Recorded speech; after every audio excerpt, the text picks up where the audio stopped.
Meus amores, tudo bem com vocês? Hoje eu vim com mais um vídeo aqui pro canal. E no vídeo de hoje, como vocês podem ver, estou trazendo aí um relato da minha experiência com o aborto espontâneo.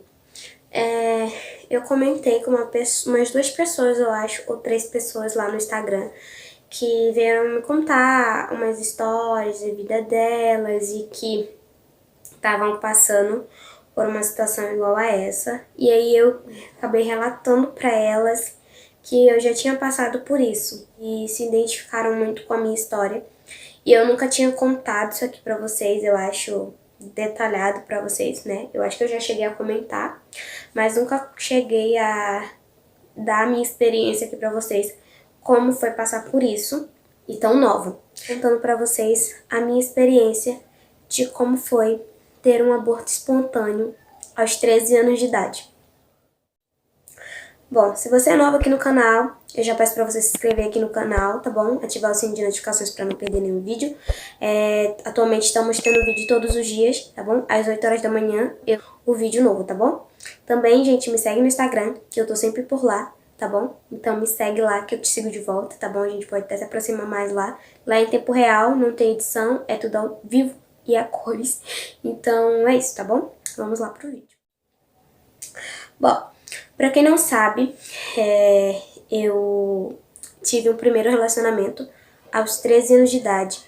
Essa pessoa foi meu primeiro tudo, né? Meu primeiro namorado, meu primeiro marido, né? Acabei me amigando, né? Que foi juntar os trapos com essa pessoa. E eu me relacionei muito nova, né? Eu me relacionei com essa pessoa, eu tinha acabado de completar 13 anos de idade. Acabei, enfim, me relacionando em geral.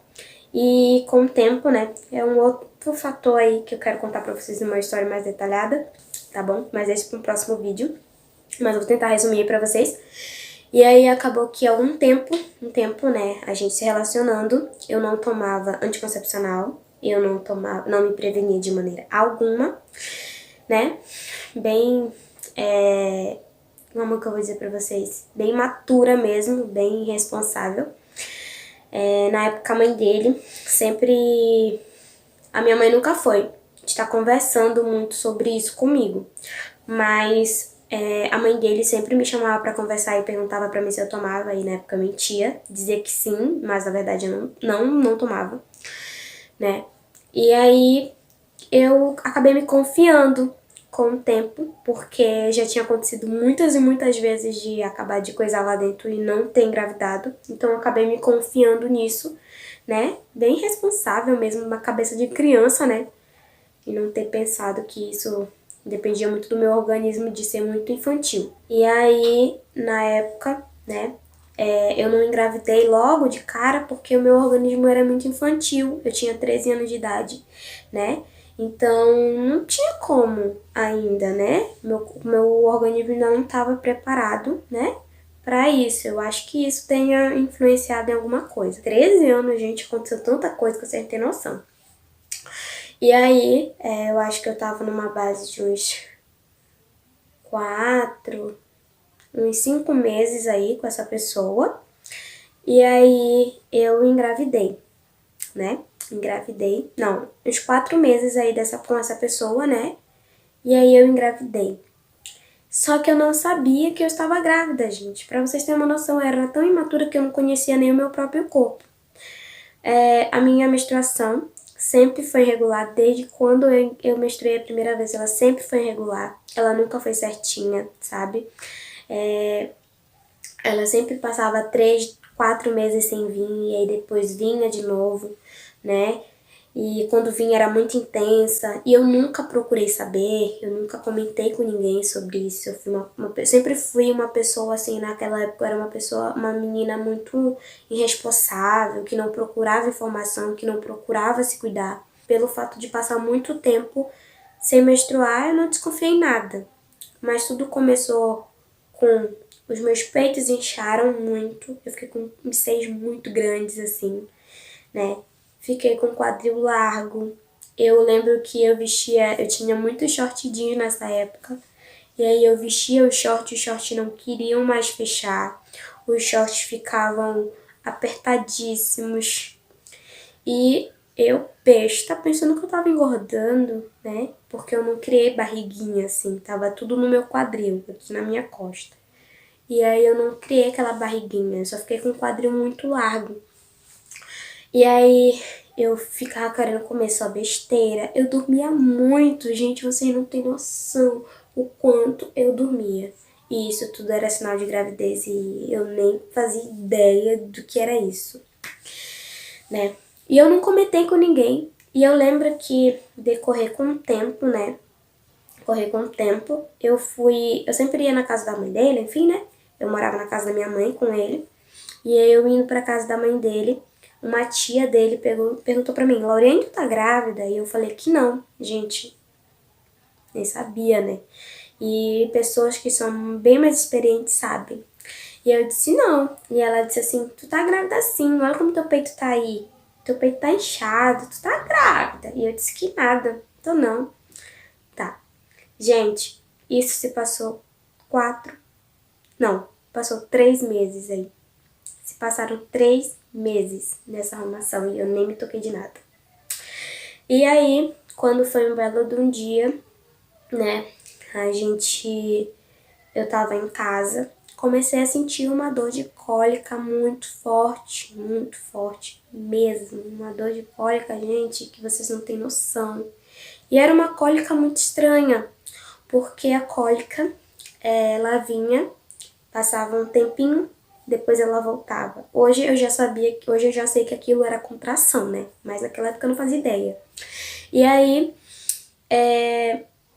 eu comecei a sentir essas cólicas, e aí enfim, não tomei nada, né? Porque naquela época, gente, eu era tão coisa, com dor, que nem remédio eu tomava. Não sabia nem que tinha remédio pra cólica, pra vocês terem noção. E aí eu fiquei em casa, naquela época eu trabalhava também, e aí eu fiquei em casa, né, pedi pra ficar em casa. Eu lembro que eu comecei a sentir a dor, gente, numa quinta-feira, só que até então tava bem suportável a dor.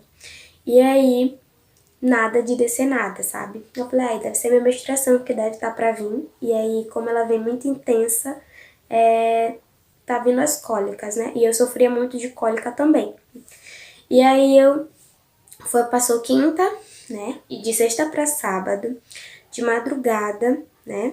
Eu dormindo com aquelas dores de cólica bem chatas. Eu pensei que eu tinha feito xixi na cama. Sério, real. Pensei que eu tinha feito xixi na calça. E aí de madrugada eu levantei e falei, eu acho que eu fiz xixi, né? Eu falei pra pessoa. E aí eu fui ver, não era xixi, não tinha cheiro algum, era só uma água. Achei super estranho. Falei, será que eu bebi? Até pensei assim, será que eu bebi muita água que o meu xixi tá tão fraco assim? Pra vocês verem, né? E aí, quando foi já passou a noite, comecei a sangrar, né? Mas bem pouquinho mesmo, bem pouquinho. E aí, quando foi de sábado para domingo à tarde, de tarde de sábado, a gente começou a sentir uma dor, as cólicas bem intensas e já não tinha quase intervalo de dor, sabe?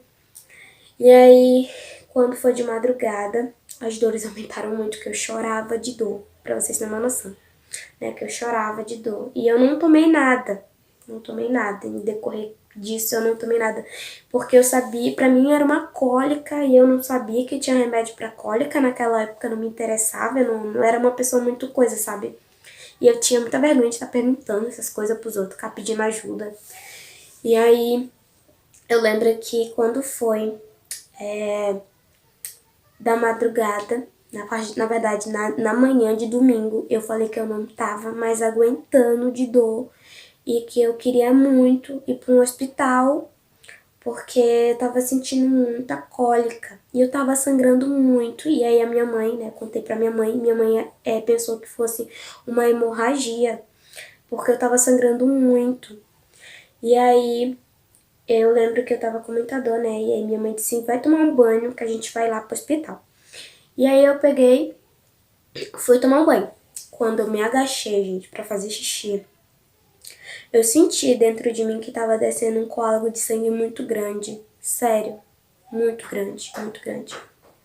E aí Eu senti, me agachei, fiz força e saiu. Gente, tava bem formadinho, certinho, formadinho, bebê formadinho. Só que bem pequeno, né? E aí tava dentro de uma bolsa, tipo uma bolsa, assim, como se fosse tivesse dentro assim da placenta, né? Acho que é a placenta da bolsa, não sei dizer pra vocês. E tava lá certinho o bebezinho lá dentro. Eu lembro que eu só olhei, me levantei, olhei, né? E comecei a gritar. Naquela época, no banheiro onde eu fui tomar banho, não tinha vaso sanitário, era só banheiro de tomar banho mesmo, só chuveiro, né? E aí eu fiz xixi no chão, assim, perto do chuveiro. E quando eu comecei a gritar, eu gritei, mãe, socorro, mãe. Fiquei desesperada que eu não sabia o que era aquilo. E daí a minha mãe veio e falou, meu Deus, tu tava grávida? Como assim? Tu teve um aborto, Lorena, e agora? E aí ela ficou desesperada, eu fiquei desesperada. E ela só falou assim, sai daí, sai daí. E aí eu lembro que eu me lavei, saí do banheiro, né, fui pro quarto. E aí ela pegou, até hoje eu não sei o que fizeram, não sei real o que fizeram. Né, não deixaram que eu visse, que eu fiquei muito nervosa, fiquei passando muito mal.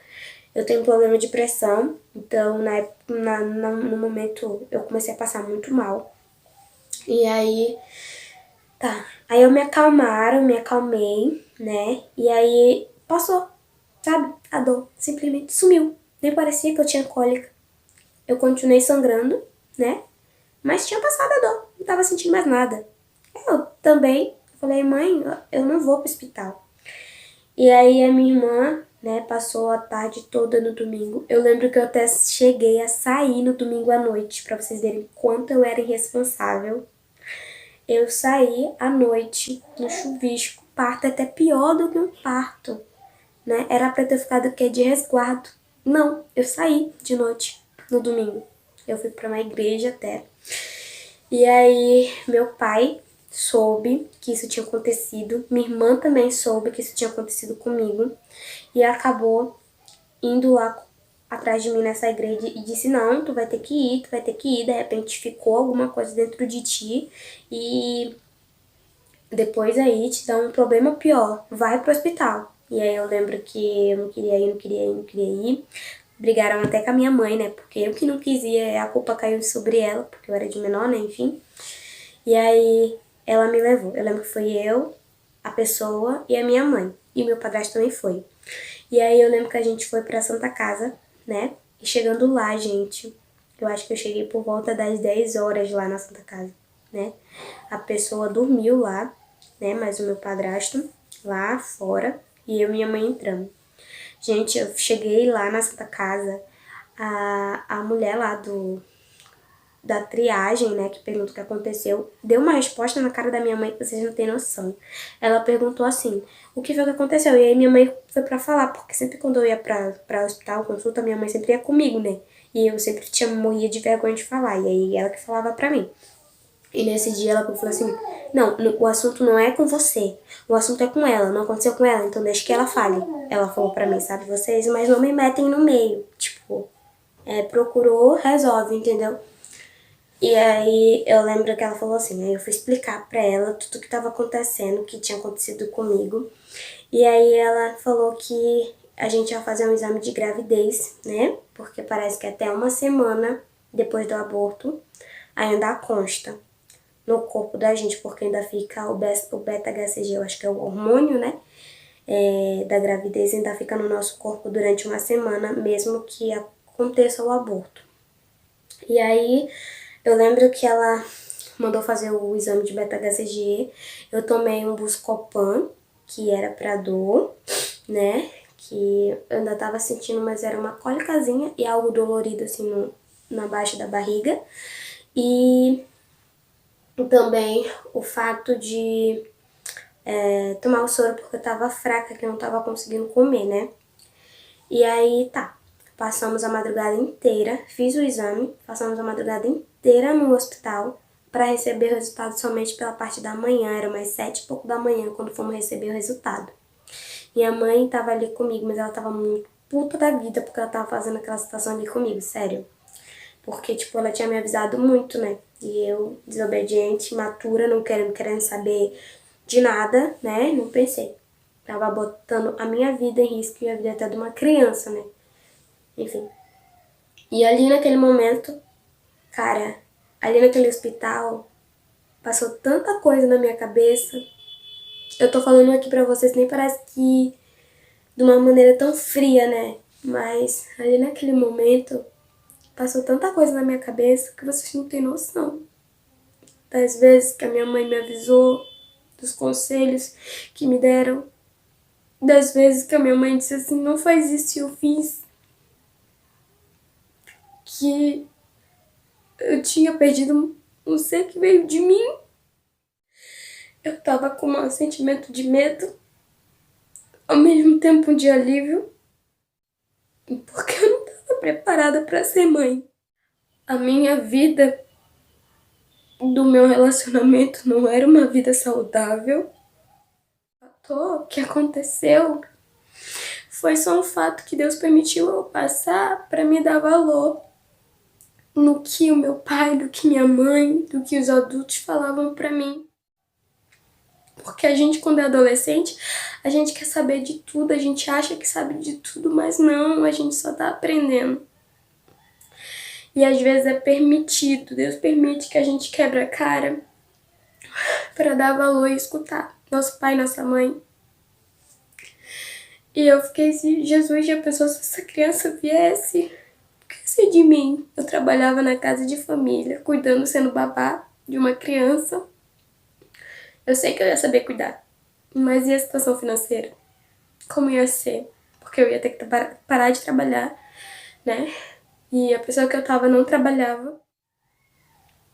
A minha vida era praticamente um inferno. E eu só levanto a mão pro céu e agradeço.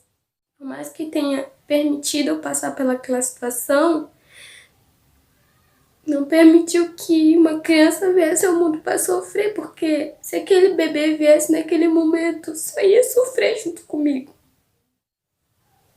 Ia sofrer uma consequência que ele não tinha nem culpa, né? Então hoje eu falo de uma maneira tão fria, porque eu entendo o projeto e o plano de Deus. Naquele momento eu não entendia, eu não sabia, mas hoje eu sei quanto é grande uma responsabilidade de ser mãe, de criar uma criança. Por mais que eu não saiba de tudo, eu tô aprendendo. Todos os dias eu aprendo uma coisa nova. Hoje eu tenho uma cabeça totalmente diferente do que era aquele tempo. Mas me dói. Me dói muito porque ao mesmo tempo que eu sinto um peso muito grande, uma culpa muito grande, eu sinto um alívio. A minha mãe conversou comigo muito, sabe? Ela sempre dizia assim, te avisei, eu te falei que não era assim, eu te falei que não era pra ter feito isso, te previne, usa camisinha, toma anticoncepcional. E eu fiquei, sabe, naquele momento ali passou uma página assim, sabe como se a pessoa tivesse pegado um livro assim e me dado pra me ler desde o começo da minha história até ali naquele momento?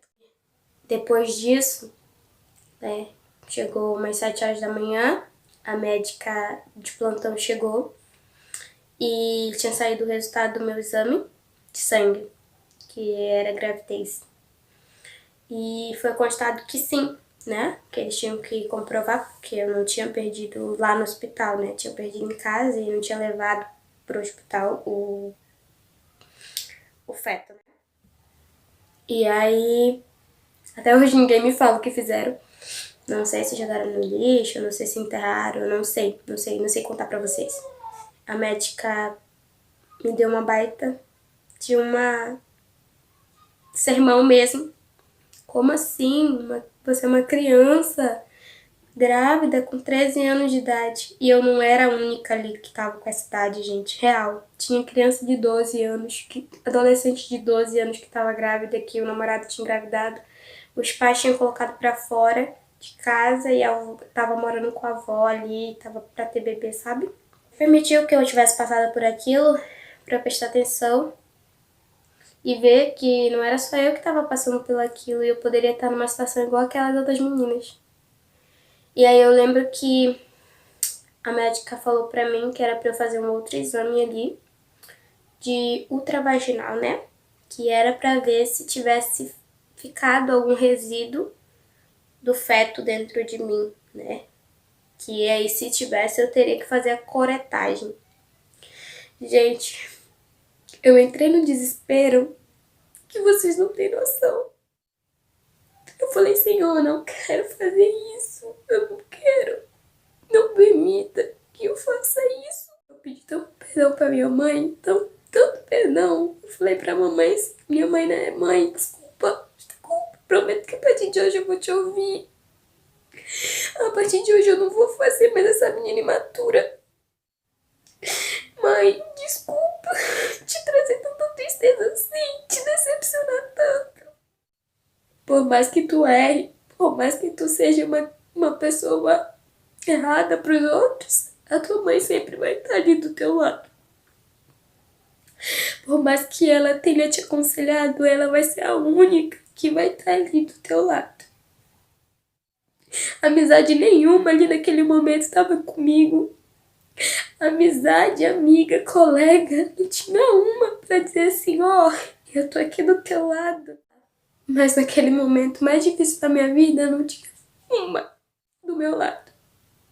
Quem tava ali era minha mãe. A minha mãe, a minha irmã, a minha família. E eu me lembro que naquele dia, até a pessoa que tava comigo não ficou ali no hospital. Dormiu até uma certa hora e depois foi embora pra casa pra dormir. No outro dia, foi pra casa da família, foi comer churrasco, foi curtir com a família e eu fiquei ali. Mais uma prova que aquilo ali não era pra mim. Que eu fui fazer o exame, né, de ultravaginal. E aí, eu fazendo o exame, né, todo mundo muito ignorante comigo, todo mundo muito ignorante comigo. Porque eu era nova, né, e falavam o que queria. E aí eu fui fazer o exame de ultravaginal. E aí constou que tinha saído tudo. Naquela época, a minha mãe era da igreja. Agora ela tá afastada. E eu me lembro que ela orou tanto, sabe? Quando eu entrei naquela sala pra fazer o exame. Eu lembro que quando eu entrei, que eu olhei pra trás, ela tava assim, ó, pedindo pra Deus que não desse nada de errado, sabe? E eu entrei lá naquela sala e eu saí pra ouvir glória de Deus. Sem precisar fazer cirurgia nenhuma. E aí eu fiquei, por um lado, com um sentimento tanto de alívio, tanto.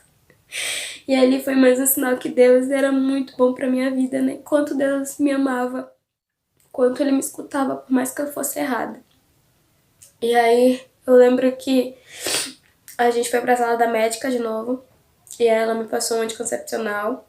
Ah, você vai tomar esse anticoncepcional, vai tomar esse remédio, me passou medicação. E me deu um conselho que eu levei pro resto da minha vida. Então, depois disso, não passou nem um mês. Nem um mês, gente. E a pessoa que eu estava me deixou. Foi embora. Por um motivo besta, que eu, por um lado, pedi a Deus, né? Mais um sentimento aí de alívio. E eu fiquei pensando, e se eu estivesse grávida? E se eu tivesse tido aquele bebê? Como seria sozinha aos 13 anos de idade? Claro que a minha família ia me ajudar, mas não era aquilo que eu queria pra mim. Eu sempre tive o sonho de ter uma família, mas não assim separado ou desse jeito. E Deus mais uma vez me deu um livramento. Mais uma vez Deus me deu um livramento de um laço tão, sabe, tão feio na minha vida, porque o que o povo tanto falava de mim na infância, que eu seria uma mãe solteira, que eu só teria um monte de filho pra dar pra minha mãe criar, ia estar se cumprindo. E Deus me deu livramento. Deus me deu mais uma chance pra recomeçar de uma maneira diferente. E foi o que aconteceu. né? Menos de um mês, a pessoa foi embora. Pelo motivo que criou na cabeça. Que até hoje não tem lógica. Então, esse foi meu relato do parto. Gente, foi minha experiência com aborto espontâneo. Depois dessa situação que aconteceu comigo, eu gerei uma série de problemas, né? Passei durante 7 meses sem menstruar.